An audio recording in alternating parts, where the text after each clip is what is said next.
Hey, welcome. Today we're going to explore something called reflective humanism. And really, it's a different way of looking at one of the biggest questions we all face. All right, so let's just jump right in with the big one. Where does meaning come from? Do you think it's just out there in the world, waiting for us to find it? Or is it something else entirely? Now, just a heads up before we get too deep into this isn't really about finding some final perfect answer. The goal here is actually to shift our perspective, to look at the conditions that allow meaning to show up in the first place. It's a small change in how we look, but it makes a huge difference. Okay, so that brings us to our first idea here, observing our own observation.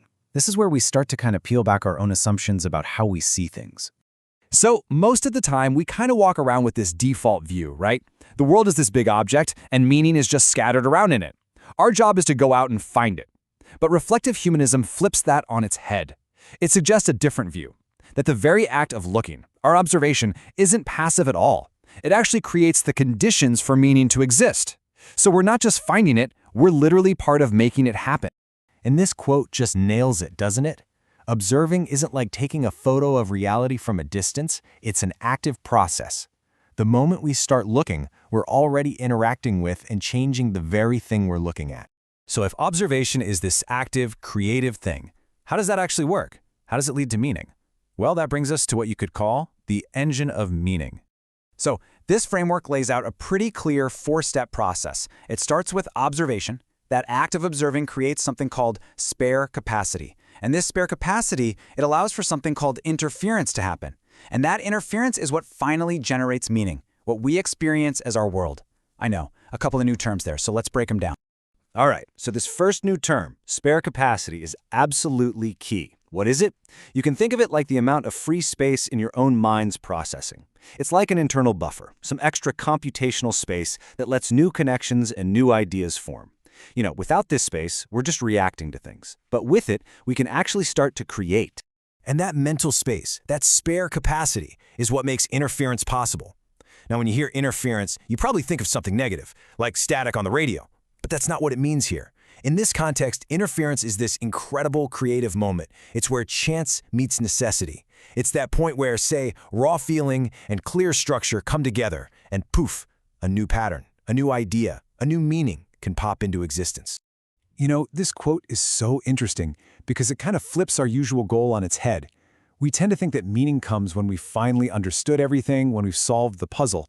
But this suggests that meaning isn't the result of understanding. It's more like the trace, the echo, that's left behind after a successful moment of interference has happened. Okay, so if that's the engine, how does this play out in real life? What are the implications?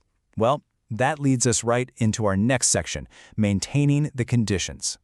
And really, this is what it all comes down to. This is what's at stake. On one hand, when our observation has that crucial spare capacity, meaning has a chance to emerge. But what happens when we lose that space? What happens when our observation has no buffer, no room to breathe? Well, information just piles up and up and up, but meaning starts to fade. And this probably sounds familiar, right? It's that feeling of information overload.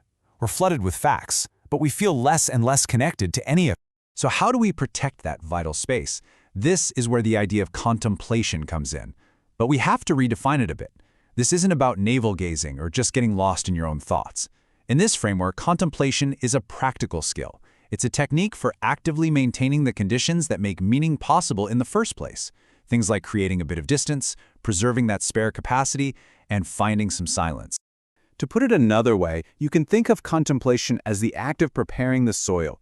It's the quiet work we do to make sure the ground is fertile, so that the world, as a place full of meaning, can keep being born right here through our own attention. And that brings us to our final part, which isn't really a conclusion, but more of an invitation to you.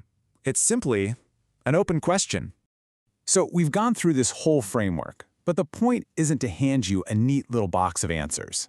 It's meant to be a tool for looking at your own experience. So the first question to just sit with is this: does your own observation still have space in it? When you look at the world, is there a buffer? Is there a moment of quiet? And that really leads to the last, and maybe the most important question of all. This isn't about just agreeing with a theory. It's about using it to see your own life more clearly. So just take a moment to ask yourself, where does meaning emerge for you?